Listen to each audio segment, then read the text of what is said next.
A Rolex costs $10,000. The most popular Casio costs $15. These 5 watches don't try to impress you. They just dismantle the story. One claim at a time. Number 5 is the Casio AE1200W, $30. World time across 31 time zones, 2 independent time zones displayed simultaneously, 10-year battery, 100 meters of water resistance.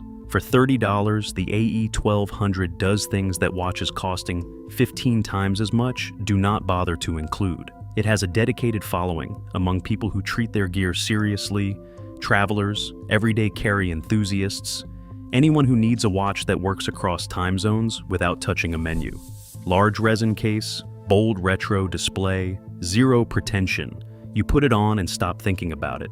And here is the first Rolex claim that does not hold up. Rolex is sold as a financial asset. Buy one, hold it, profit.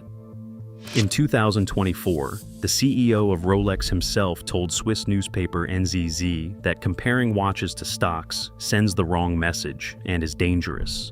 The head of the company is telling you not to buy it as an investment.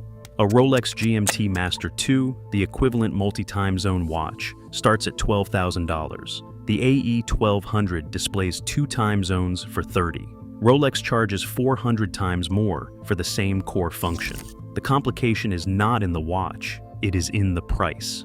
And if you currently own a Rolex, routine servicing runs between $800 and $1,500 every 5 to 10 years. The AE1200 has a 10-year battery. You replace it yourself for less than $3.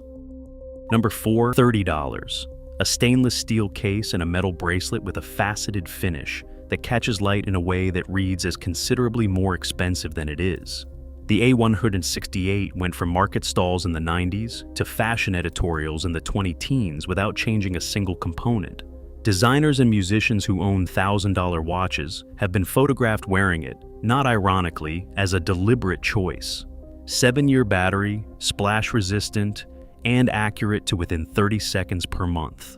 Most watch designs are replaced every few years because the market moves on. The AE8 has been on sale for over 3 decades because nobody has found a reason to improve it. That is the second Rolex claim that does not hold up, that a higher price means better design. Rolex redesigns the Submariner regularly, with a new reference number, a new collector cycle, and a new reason to want the next version. The A168 has had one reference number for 30 years because there was nothing to fix. That is not budget design.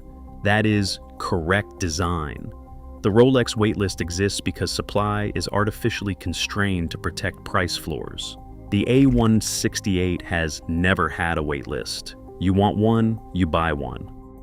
Number 3 is the Casio F91W, $15. The most sold watch in human history, with over 100 million units sold. It was released in 1989, and it is still in production today, with not one component changed. It uses a 7-year battery on a coin cell that costs less than a coffee.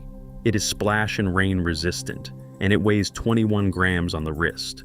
Obama has been photographed wearing one, the same watch worn by the man who later had bin Laden captured. It outsells Rolex Omega and Patek Philippe combined every single year, not because people cannot afford better.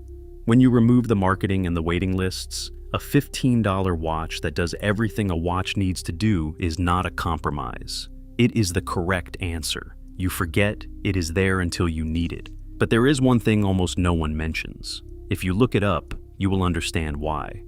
This watch appeared in classified US military documents, not as a threat, but as the preferred timer component for field operations, because it does not fail.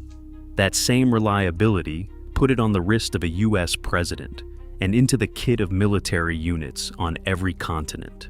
Rolex spends more on marketing than most watch brands spend on manufacturing. The F90B has never run a single advertisement. 100 million units is not a marketing result. It is a product result. The Rolex Oyster Perpetual starts at $6,000 and is built around one core claim: reliability. The F91 is $15. If reliability is the argument, the F91 wins it at a fraction of the price. And the Rolex story depends on exclusivity, fewer people can have it, so it must be worth more. 100 million F91s exist, worn by presidents, military units, engineers, people who simply needed a watch that worked. Mass adoption is not a weakness. It is evidence. And this is where the Rolex story starts to fall apart completely. Number 2 is the Casio G-Shock DW5600.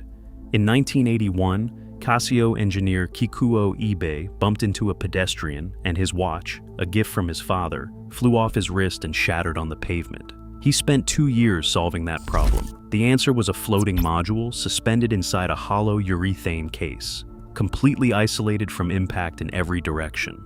Over 200 prototypes were tested by throwing them from a third-floor window, 10 meters down. What survived became the original G-Shock in 1983.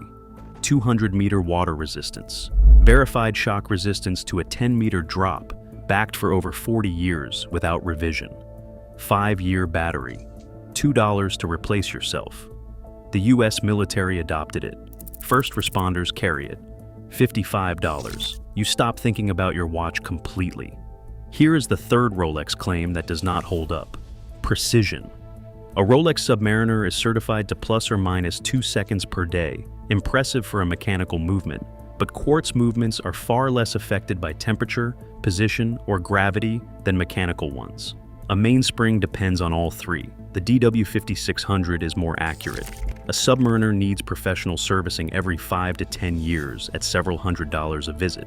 The DW5600 needs nothing but the occasional $2 battery. The Submariner rewards careful ownership. This does not require it. Number 1 is the watch Bill Gates wears. The Casio Duro MDV-106, photographed on his wrist at television appearances, public events, charity work. A man worth above $100 billion, consistently wearing a $50 diver's watch. Obama chose a $15 F91W. Gates chose a $50 Duro. These are not men who cannot afford a Rolex. They are men who stopped needing a watch to say something on their behalf. The Duro has a stainless steel case, a screw-down crown, a screw-down case back, 200-meter water resistance, and a unidirectional rotating bezel. Every construction feature that defines a serious dive watch at any price point. The Rolex Submariner has all of them at $10,000. The Duro has all of them at $50,000. The Submariner is a better watch, better movement, better finishing, better bracelet. Nobody is arguing otherwise. The argument is that the gap between what the Duro does and what the Submariner does is not a 200 times gap. That gap is brand premium. Gates understands this. He is not making a compromise. He is making a calculation. And the calculation lands on $50 every single time. 5 watches, none of them trying to impress you. Number 5 dismantles the investment myth. Number 4 dismantles the idea that price equals longevity. Number 3 proves that when you remove the marketing, $15 beats the argument every time. Number 2 closes the precision argument. Number 1 is the watch a man worth over $100 billion chose to wear. A Rolex is a luxury. These are tools, and tools don't pretend.